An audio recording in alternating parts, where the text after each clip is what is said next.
pessoal, sejam todos bem-vindos a mais uma aula de Geografia. Sou a professora Marluce Furtado. O tema da nossa aula de hoje é população, características e fluxos migratórios. A continuidade da nossa aula sobre população. E vamos ao objetivo das aulas de hoje? Segue comigo o slide.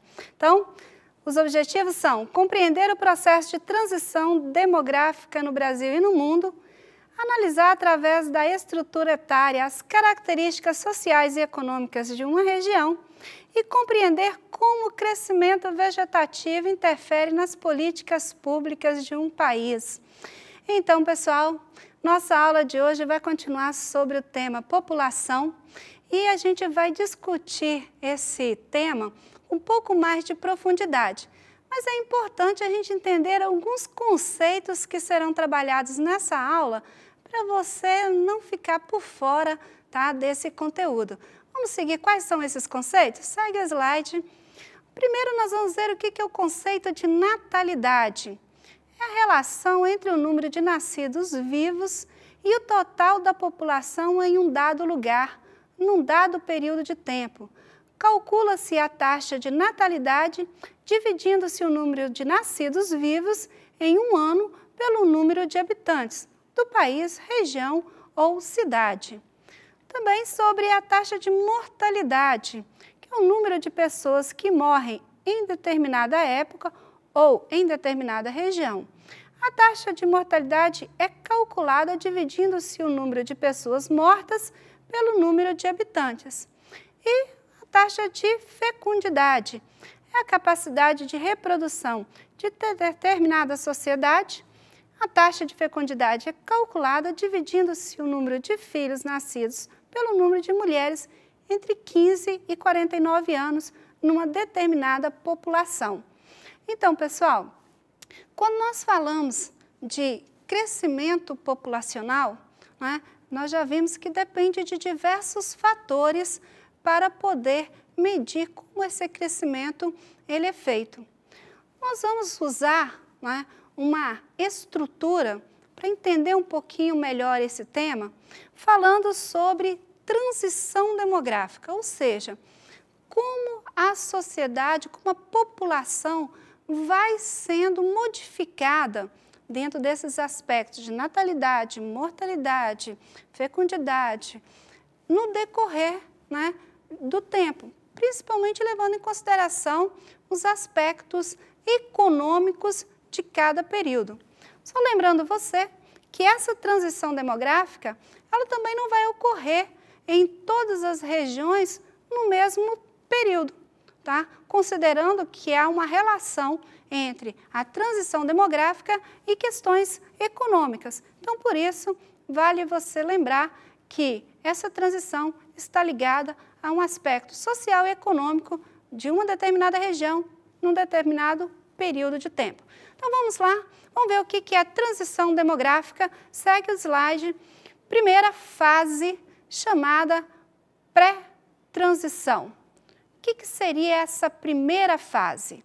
Bom, a taxa de natalidade e a taxa de mortalidade são elevadas em decorrência da carência de condições médicas e sanitárias, proporcionando um baixo crescimento vegetativo. Essa fase é considerada como pré-industrial.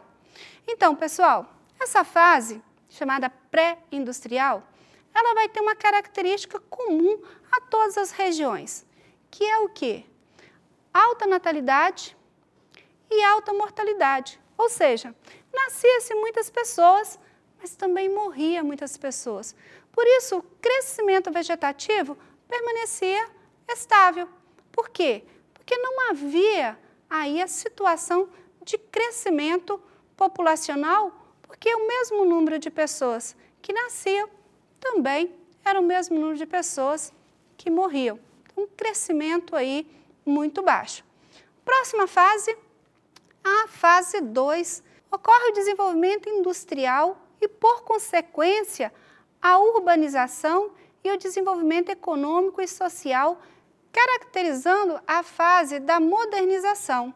Então, o que tem essa fase agora? Veja bem, a taxa de natalidade mantém-se elevada por um período mais longo que a taxa de mortalidade.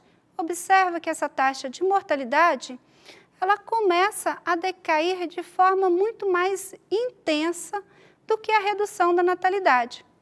A diferença entre a taxa de natalidade e mortalidade proporciona elevado crescimento vegetativo, determinando, assim, a fase da explosão demográfica.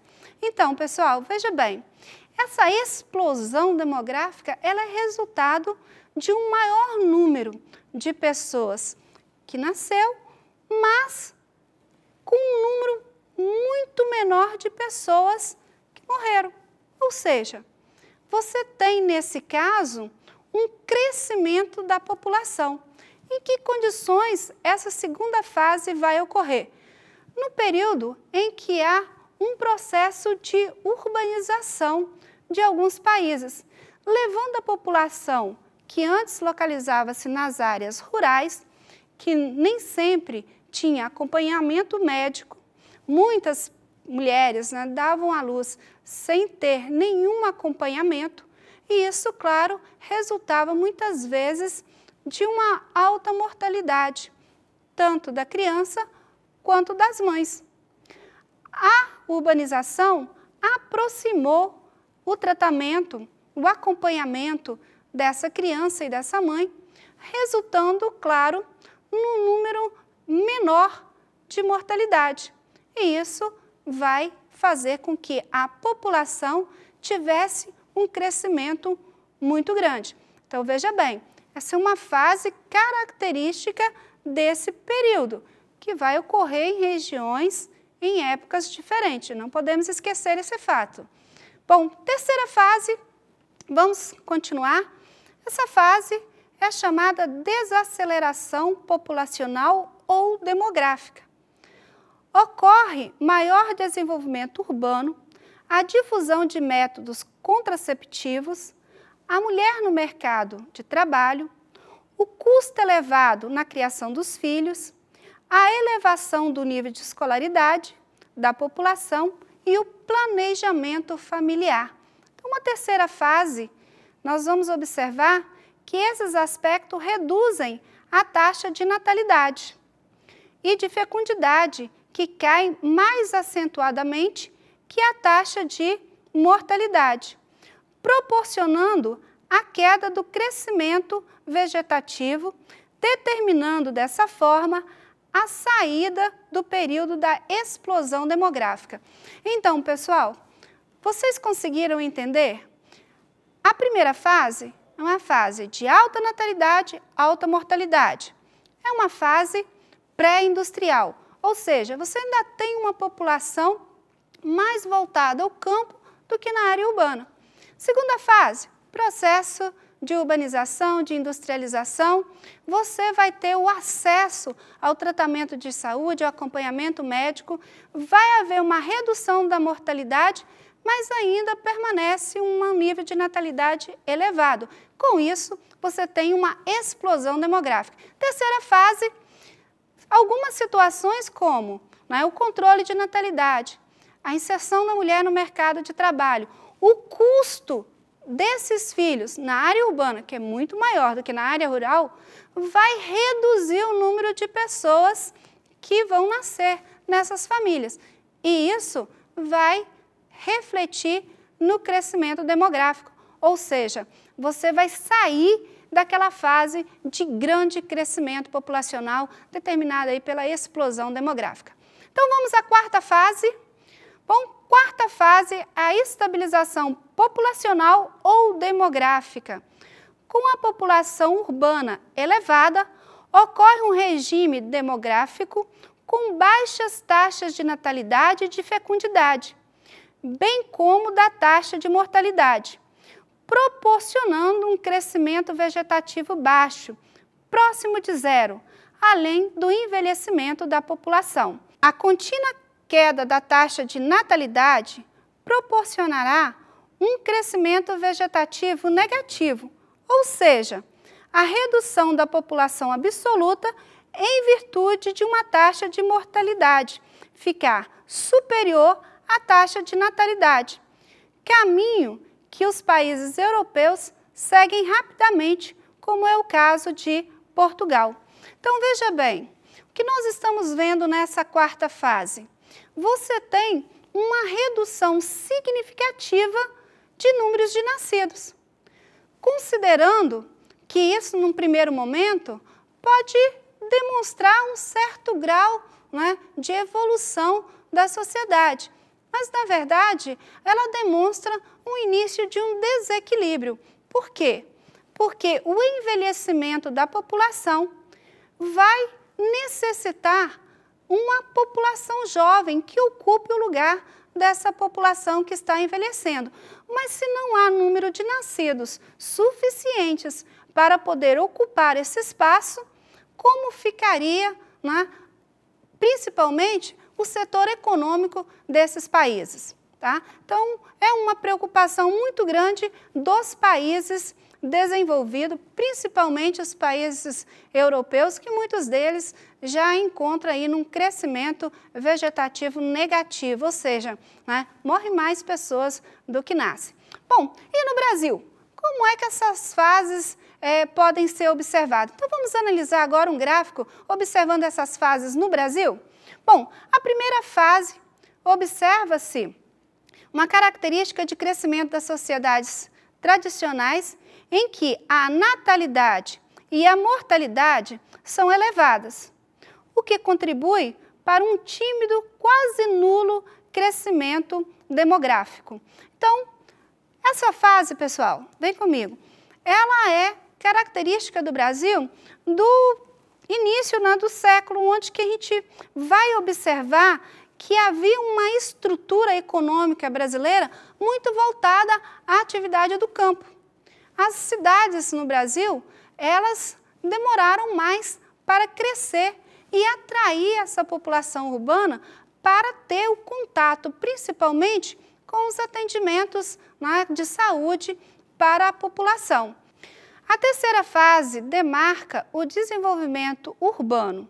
A difusão de métodos contraceptivos resulta na queda da taxa de natalidade e o crescimento demográfico mantém-se em um nível moderado. Ou seja, o que nós vamos observar nessa fase? Você tem aí uma queda de natalidade, mas você também tem uma queda de mortalidade. Apesar de você ter aí uma redução do crescimento demográfico, ele se mantém, né, por um período maior, mais moderado. Nesse caso, quais são os reflexos desse tipo, né, de transição no Brasil? Nós vamos chamar, né, de bônus demográfico. O que seria isso? Quarta fase, observa-se um regime demográfico considerado moderno, com baixas taxas de natalidade e mortalidade, com um crescimento demográfico próximo a zero. É o atual período da maioria dos países desenvolvidos da atualidade. E o que nós vamos ver agora? É um bônus demográfico. Esse bônus demográfico eu chamei a atenção lá na terceira fase. Por quê? Porque ela vai ter um período em que vai iniciar esse crescimento demográfico com a queda da natalidade e da mortalidade. O fenômeno é chamado de bônus demográfico porque ele ocorre quando há proporcionalmente um maior número de pessoas em idade ativa aptas para trabalhar. O Brasil possui 50 milhões de jovens. O aumento da população nessa faixa etária começou no início da década de 2010 e teria seu auge em 2020. Pessoal, olha bem, nós vamos observar que o Brasil, ele teve a oportunidade de preparar para o mercado de trabalho os seus jovens nesse período de bônus demográfico. Ou seja, um período em que nós tínhamos a possibilidade de preparar o que seria, né, daqui 20 anos, os nossos idosos. pensando que uma boa educação, uma boa qualificação para o mercado de trabalho, tornará essa população menos dependente do Estado, menos dependente de políticas públicas, tá? Então, boa parte dos países em desenvolvimento que conseguiram se manter dentro desse crescimento com qualidade são países que tiveram um crescimento econômico, um crescimento social sustentado. Bom, mas claro que nem todos os países fizeram, né, o seu papel em relação a esse bônus demográfico. E aí vamos ter uma estrutura etária bem diferenciada. Bom, falando em estrutura etária, o que significa isso? Existe uma estrutura de população que nós chamamos de pirâmide etária. Ela divide a população sexo masculino e feminino e por idade. Existem 4 tipos principais de pirâmides populacionais, que são classificadas conforme a idade predominante da população. Primeiro é a chamada pirâmide jovem. Possui uma base larga, em virtude dos altos índices de natalidade, e um topo muito estreito, em função da alta mortalidade e da baixa natalidade em tempos anteriores. Esse tipo de pirâmide é visto com mais frequência em países subdesenvolvidos. Vou te dar uma dica muito importante. Se você quer ver como é a economia de um país, analise a sua pirâmide etária. Se a pirâmide for uma pirâmide quase perfeita, é um país subdesenvolvido, é um país pobre. Por quê? Porque ele tem uma base larga, ou seja, ele não controla o número de natalidade, e a relação é aí, né, que nós já trabalhamos sobre esse ponto, onde que a relação entre população, crescimento populacional e a pobreza. Quanto maior for a pobreza, maior o crescimento populacional. Então, voltando ao slide, vamos ver uma pirâmide adulta. Como é que é uma pirâmide adulta? Possui uma base também larga, porém com uma taxa de natalidade menor em face da população infantil e jovem. Então, o que nós vamos observar nessa pirâmide? Você já tem um certo controle da natalidade e você tem aí um número maior de adultos.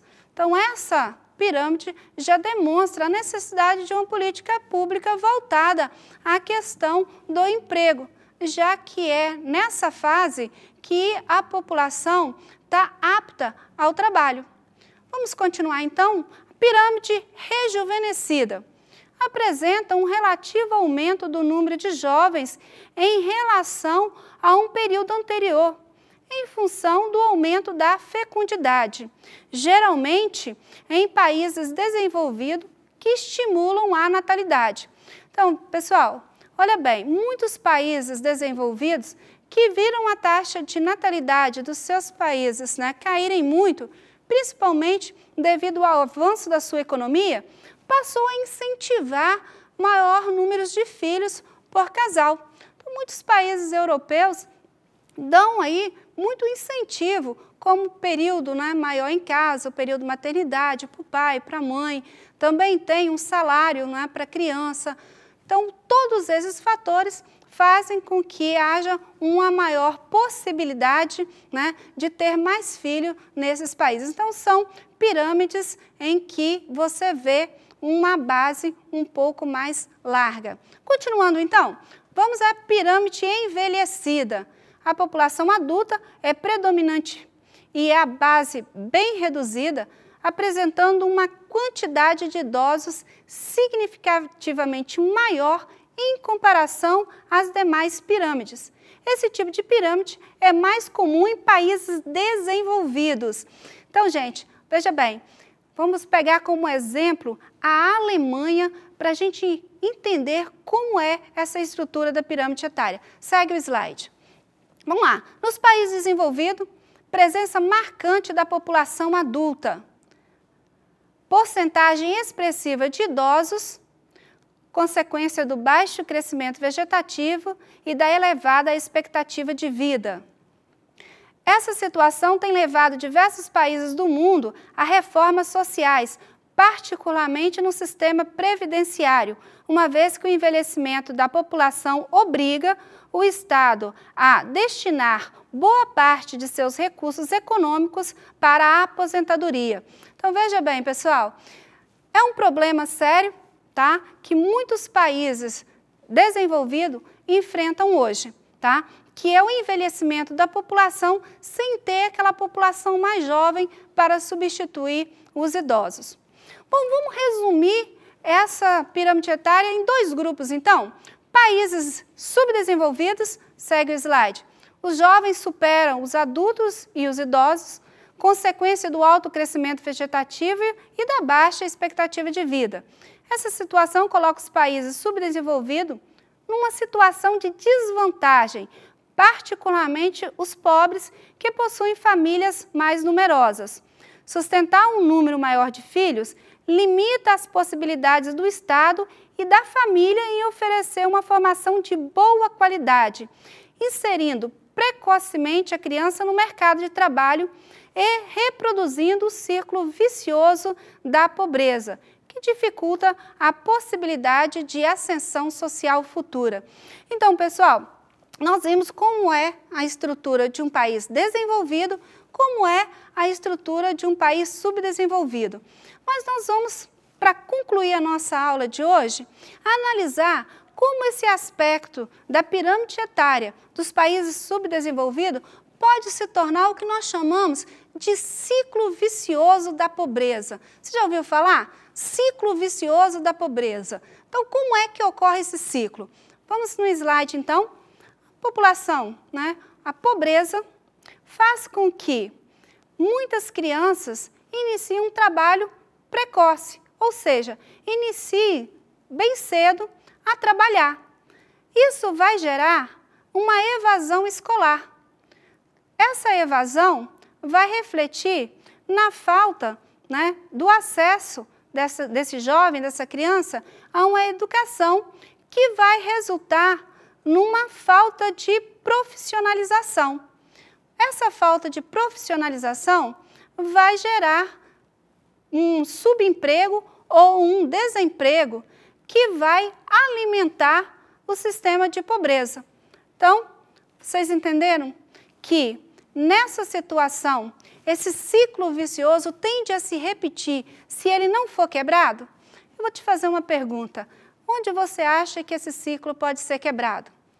Se você pensou na educação, você pensou correto, tá? É a educação o principal elo para poder desligar esse ciclo e fazer com que o jovem tenha uma outra possibilidade de vida. Então, a educação, nesse caso, seria a solução dos países subdesenvolvidos, quebrar esse ciclo de pobreza e melhorar a sua estrutura etária. Então, pessoal, eu espero que vocês tenham entendido a aula de hoje. O conteúdo de população, ele é bem complexo quando a gente vai comparar população de país rico e população de país pobre.